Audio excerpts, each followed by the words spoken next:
욥기 제41장.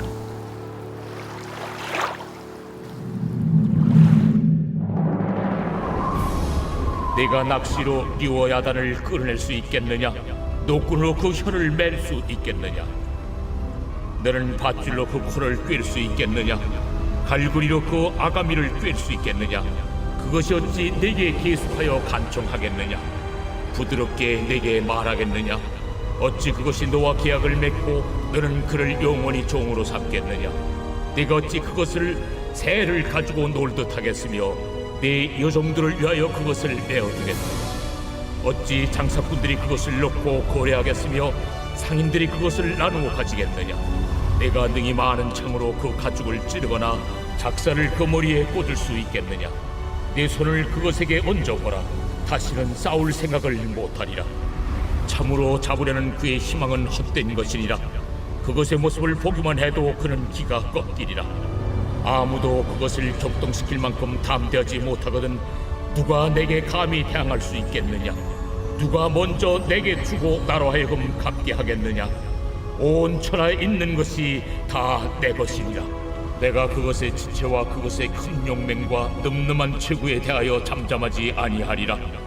누가 그것의 겉가죽을 벗기겠으며 그것에게 격제가를 물릴 수 있겠느냐?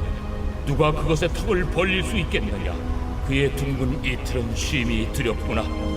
그의 질비한 비늘은 그의 자랑이로다. 튼튼하게 봉인하듯이 닫혀있구나.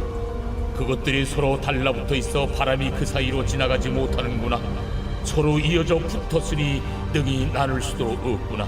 그것이 재채기를 한즉 빛을 발하고 그것의 눈은 새벽의 눈꺼풀빛 같으며 그것의 입에서는 횃불이 나오고 불꽃이 튀어나오며 그것의 콧구멍에서는 연기가 나오니 마치 갈대를 태울 때 솥이 끓는 것과 같구나. 그의 입김은 숯불을 지피며 그의 입은 불길을 뿜는구나.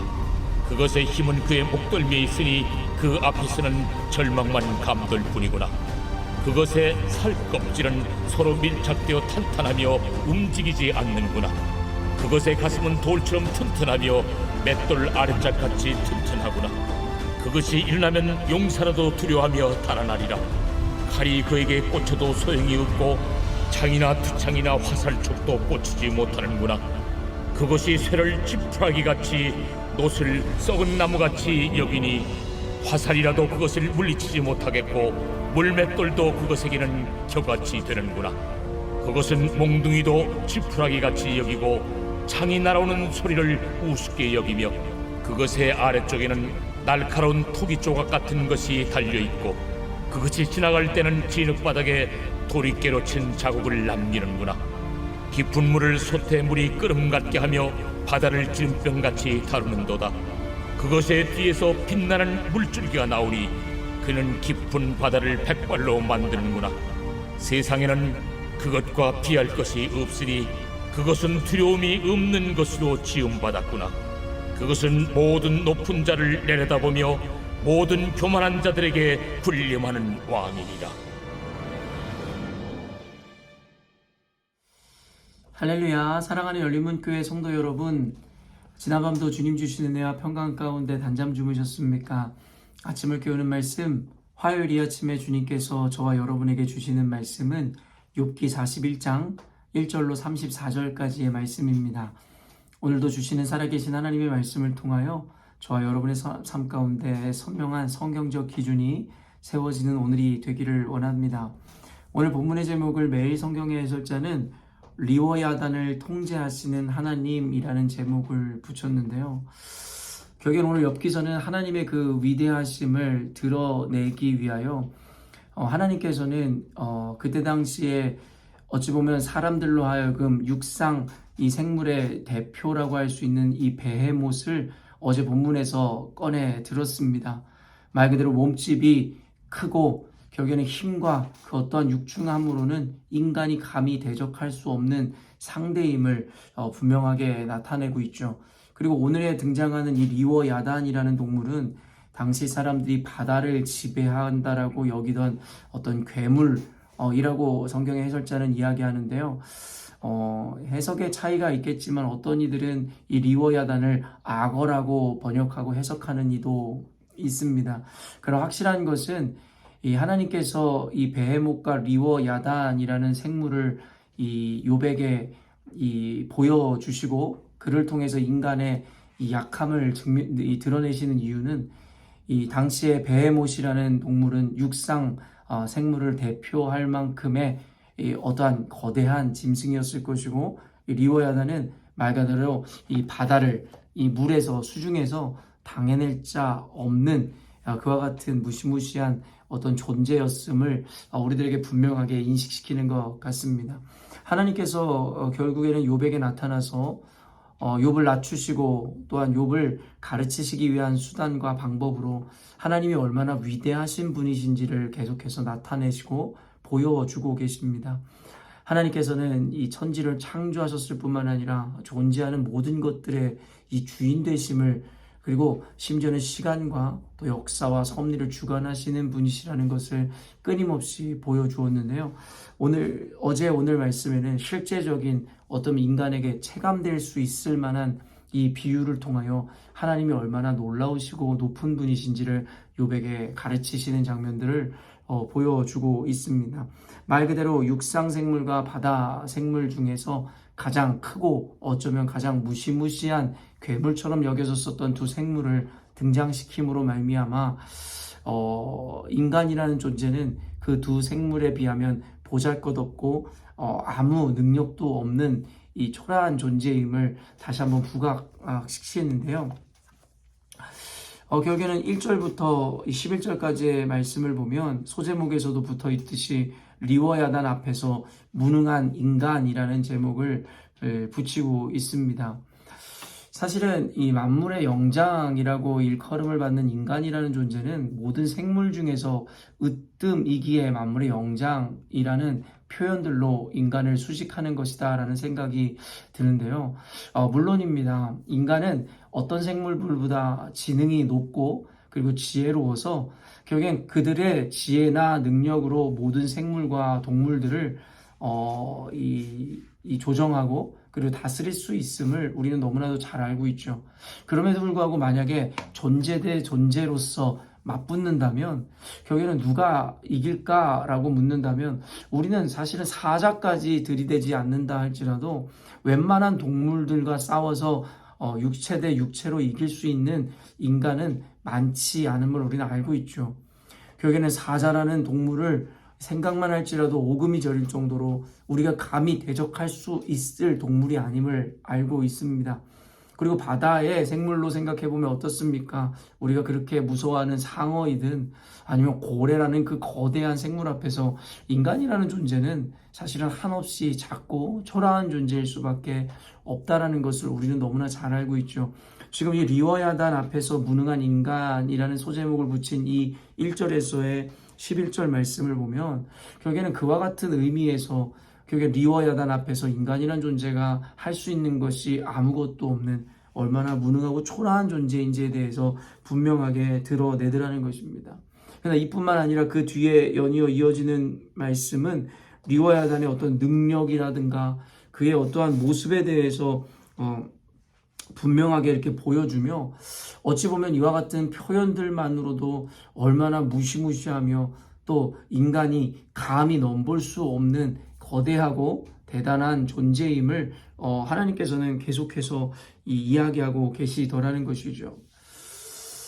결국에 이로 말미암아서 하나님께서 사용하시는 그리고 하나님께서 나타내시고자 하는 바가 무엇이겠습니까? 매일 성경의 해설자가 제목 붙인 것과 같이 인간이라는 존재는 리워야단이라는 그 생물 앞에서 한없이 무능하고 초라한 존재일 수밖에 없을 것인데 결국엔 그 리워야단 자체도 통제하시는 분이 있으시니 그것이 바로 하나님이심을 분명히 밝히시더라는 것이죠. 하나님께서는 단순히 초반장들의 이야기하듯이 하나님의 위대하심만 드러내면 됐을 것인데 굳이 또 리워야단이라는 이와 같은 이 생물을 중간에 끼워 넣으신 이유가 무엇이었을까요? 어쩌면 우리들에게 조금 더 실제적으로 이 다가오게 하시기 위함과 그리고 체감케 하시기 위함뿐만 아니라 또한 상징적이고 의미적으로 오늘 살아가고 있는 저와 여러분들에게 주시는 메시지가 있음을 보아야 한다라는 것입니다. 결국에는 오늘날에 살아가는 사람들이 겪는 모든 이 문제들, 그리고 그 상황 가운데서 느끼는 두려움이나 상실감이라든가 이와 같은 감정들은 어떠한 이유로 생겨나는 것입니까? 말 그대로 이 우리가 마주한 현실과 그 문제 앞에 한없이 작고 무능한 이 연약한 우리들의 모습을 볼 때 우리는 상실감 내지는 절망감, 두려움을 느끼는 것 같습니다. 어쩌면 이 우리가 마주한 현실과 문제라는 것은 물리적이고 실질적인 어떠한 상황이나 상태, 어떠한 존재에 대한 것일 수도 있겠지만 또 이것이 개념적으로 어쩌면 다가오지 않은 미래에 대한 두려움은 어떻습니까?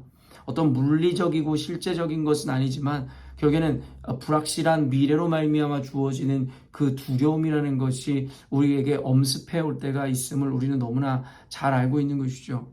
저는 이것을 알레고리적으로 의미적으로 해석한다면 결국에는 오늘 하나님께서 비유로 사용하시는 이 리워야단이라는 그 괴물 앞에서 인간이 얼마나 한없이 초라하고 무능한 존재인지를 밝히고 계시는데, 오늘날의 이 리워야단이라는 생물이 우리의 삶 가운데 이 비유되어진다면 아마도 우리를 두렵게 하고 우리를 한없이 초라하게 함으로 상실감에 빠지고 실망감에 빠지게 하는 우리의 삶에 드리워진 현실적 문제와 상황, 어떤 존재의 비유일지 모르겠다라는 생각을 해보게 됩니다. 또 다른 의미는 아까도 이야기했듯이 이 불확실한 미래에 대한 그 두려움, 그 절망, 그것을 어쩌면 리워야단이라는 생물로 비유함으로 하나님께서 우리들에게 말씀하고 계시지는 않을까라는 생각을 해보게 됩니다.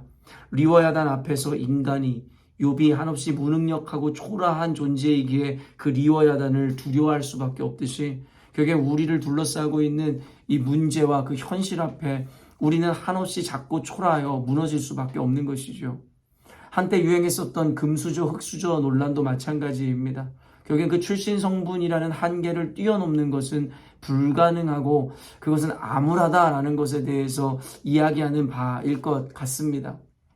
그런데 하나님께서는 오늘 이 리워야단이라는 생물을 이 비유로 사용하시면서 인간의 무능력함을 이 상기시킴과 동시에 결국엔 그 리워야단이라는 존재를 굴복시키고 통제하시는 분은 하나님이심을 분명히 밝힘으로 말미암아 결국에는 인간이 두려워하는 그 어떤 것도 하나님 앞에서는 아무것도 아니다라는 것을 분명하게 우리들에게 보여주시더라는 것이죠.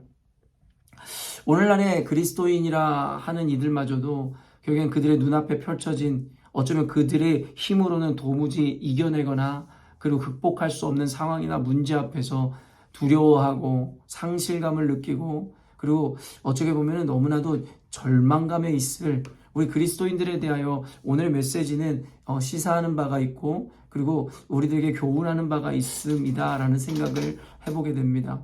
또한 언젠가도 이야기했지만 아무리 우리가 가진 것이 많다 할지라도 비교적으로 누군가보다는 많은 재산과 축적되어 있는 것이 많다 할지라도 결국에는 불확실한 미래에 대한 두려움으로 인해서 결국에 그것으로도 감사하고 만족하지 못하는 어떤 이에 대한 이야기를 했었던 적이 있었던 것 같은데요. 말 그대로 불확실한 미래라는 것, 결국에는 아직 다가오지도 않은 것이지만 결국에 우리가 알지 못함이라는 그 두려움으로 인해서 오늘을 결국엔 감사와 행복으로 살아가지 못하는 일들도 많이 있더라는 것이죠. 그러나 이 모든 우리를 상실감에 그리고 두려움에 절망감으로 빠뜨리는 이 어떤 개념이든 그것이 리워야단이라는 생물과 비유된다면 결국에 인간이라는 존재는 그것을 도무지 이겨낼 수 없고 극복할 수 없는 것이겠지만 결국에는 하나님께서는 그와 같은 모든 것을 통제하시고 다스리시고 하나님께서 능히 그것들을 이겨내실 수 있도록 인도하실 수 있는 분이심에 대해서 성경은 우리들에게 분명히 가르치고 있더라는 것입니다. 그렇기 때문에 이 우리 그리스도인들이 당한 이와 같은 암울한 현실과 절망감 가운데서 우리가 평안과 기쁨과 자유함과 승리로 그 모든 감정을 바꾸는 것은 생각보다 어려운 일이 아닐 수 있습니다. 왜냐하면 결국엔 우리의 시선을 우리 그 불확실한 미래와 암울한 현실을 바라봄으로 말미암아 절망하고 있었던 우리들의 시선을 돌려 그 모든 것을 주관하시고 통제하시는 하나님에게로만 고정한다면 결국엔 우리 안에 있는 그 두려움과 상실감과 절망감이 모두 사라질 수밖에 없을 것이기 때문입니다. 결국 우리라는 존재는 하나님을 믿음에도 불구하고 우리를 둘러싸고 있는 현실적이고 실질적이고 체감되어지는 문제들에 집중함으로 말미암아 우리는 이와 같이 두려움과 부정적인 감정이라든가 열매를 맺을 수밖에 없다라는 것입니다. 그래서 성경은 우리로 하여금 그와 같은 상황이나 문제를 우리가 이겨낼 수 있는 존재라고 이야기하고 있지 않습니다. 다시 한번 이야기하지만 리워야단 앞에서 무능한 인간상을 그대로 성경이 보여주고 있음은 우리는 그 절대로 리워야단이라는 그 괴물을 우리가 마주한 이 현실을 이겨낼 수 있는 존재가 아니라는 것입니다. 만약에 이것만이었다면 우리는 그와 같은 두려움과 절망감 가운데 살아갈 수밖에 없는 존재였겠으나 너무나도 감사하게도 하나님, 그 모든 것을 통제하시고 다스리시는 그 하나님께서 우리의 주인이 되어주시고 더 나아가 우리의 아버지가 되어주심으로 말미암아 우리의 능으로는 이겨낼 수 없는 한계의 존재이지만 하나님께서 함께 하심으로 말미암아 우리가 주님을 바라볼 때에 그 모든 현실과 상황과 환경을 뛰어넘어 이겨낼 수 있는 존재로 하나님께서 이끌어 주신다라는 것입니다. 결국에는 욥이라는 존재가 이 빠져 있었던 그리고 그의 한계가 무엇이었습니까? 결국에는 리워야단 앞에서 무능한 인간처럼 결국에는 자신이 생각하는 그 의로움과 선함 그리고 옳음이라는 것에 갇혀서 결국엔 그것보다 크신 하나님을 바라보지 못하였기에 그 한계에 빠져 허우적대고 그 안에서 절망과 괴로움을 토로하고 심지어 더 나아가 하나님을 원망하기에 이르더라는 것이죠. 사랑하는 열린문교회 성도 여러분, 오늘의 이와 같은 비유와 구분을 통해서 하나님께서 저와 여러분에게 요청하시는 그 믿음은 바로 우리의 시선을 우리의 현실과 암울한 우리의 환경에 맞추지 말고 문제보다 크신 하나님, 우리가 마주한 현실보다도 크신 그 하나님을 바라볼 때에 우리는 이와 같은 현실을 살아가면서도 능히 그 안에서 승리할 수 있습니다라고 우리에게 가르치시는 것은 아닌가라는 생각을 해보게 됩니다. 사랑하는 열린문교회 성도 여러분, 그저 말의 고백으로만 문제보다 크신 하나님이라고 고백할 것이 아니라 실제적으로 여러분의 시선과 그 마음을 하나님께 고정하시기 시작하십시다. 그렇다면 우리의 힘으로는 능히 극복할 수 없는 상황과 현실과 그 문제 앞에서도 우리는 분명히 그것을 뛰어넘을 수 있는 하나님의 능력을 경험하게 될 것이고 여전한 현실과 상황 가운데서도 하나님이 주시는 평안과 위로와 안식을 누릴 수 있을 것입니다. 이것이 그리스도인들이 세상을 이기고 세상 가운데서 승리하는 방식이고 원리라고 성경은 우리들에게 분명히 가르치고 있는 것입니다. 욥기서를 통해서 지금까지 욥이 빠져 있었던 그 의로운 존재였다라고 일컬음을 받았던 욥마저도 빠져 있었던 그 한계, 그리고 그 한계를 뛰어넘게 하시는 그 하나님의 이야기 가운데 어쩌면 오늘 이와 같은 본문을 통해서 우리가 하나님을 믿노라 이야기하면서도 우리가 능히 이겨낼 수 없는 현실과 문제로 인해서 절망하고 두려워하고 있을 우리들에게 하나님께서는 이와 같은 힌트와 답을 내어주고 계시는 것은 아닐까라는 생각을 해보게 됩니다. 오늘 말씀을 들은 여러분들 삶 가운데 혹시 여러분을 절망과 상실감 가운데 두려움 가운데로 이끌고 있는 문제와 상황과 현실이 있다면 오늘 그것에 초점을 맞추고 그것을 바라봄으로 도무지 이겨낼 수 없는 대상으로 인해서 여러분 괴로워하지 마시고 이제는 그것을 통제하시고 다스리시는 하나님을 바라봄으로 말미암아 여러분 주님 주시는 평안과 은혜와 능력을 받아 누리셨으면 좋겠습니다. 이것이 그리스도인들이 세상을 이기고 우리의 문제를 뛰어넘고 승리하는 방식이고 원리임을 잊지 않으심으로 여러분의 인생 가운데 훌륭하게 적용하여 오늘도 주님 앞에서 승리하시는 하루를 살아내셨으면 좋겠습니다. 함께 기도하겠습니다. 사랑하는 주님 감사합니다. 베헤못과 리워야단이라는 이 괴물, 괴 생명체 내지는 인간이 감히 넘볼 수 없는 거대 존재들을 하나님 비유로 쓰시면서까지 하나님의 위대하심을 우리들에게 나타내 보여주심에 감사합니다. 하나님 아버지, 이 말씀을 통해서 우리는 깨닫습니다. 어쩌면 이 리워야단이라는 괴물 이 존재 앞에 한없이 무능한 인간일진데 결국 우리는 그 베헤못과 그리고 이 리워야단과 싸우려고 하니 하나님, 도무지 이길 수 없는 상대와 맞서고 있는 우리가 얼마나 어리석은지를 깨닫습니다. 다만 하나님께서는 그 리오와 야단마저도 통제하시고 다스리는 존재라 말씀하심으로 말미암아 우리로 하여금 이길 수 없는 상황과 문제와 씨름하고 싸울 것이 아니라 그 문제보다 크신 하나님을 바라보라 하심이라 믿습니다. 하나님, 이제라도 우리가 믿는 그 전능하신 하나님 앞으로 우리의 시선을 고정하게 하여 주옵소서. 지금까지 불가능한 현실과 두려움과 미래와 문제에 우리가 시선을 맞춤으로 말미암아 그리스도인이면서도 하나님 주시는 자유와 평안을 누리지 못하고 살았습니다. 이제라도 승리의 비결을 배웠사오니 문제보다 현실보다 상황보다 크신 하나님을 바라보므로 우리가 마주한 현실 가운데서도 능히 승리하는 우리 열린문교회 성도들 되게 하여 주옵소서. 감사드리며 예수님의 이름으로 기도합니다. 아멘. 사랑하는 열린문교회 성도 여러분, 오늘도 하나님께서 허락하시는 복되고 귀한 하루를 우리가 맞이하게 되었습니다.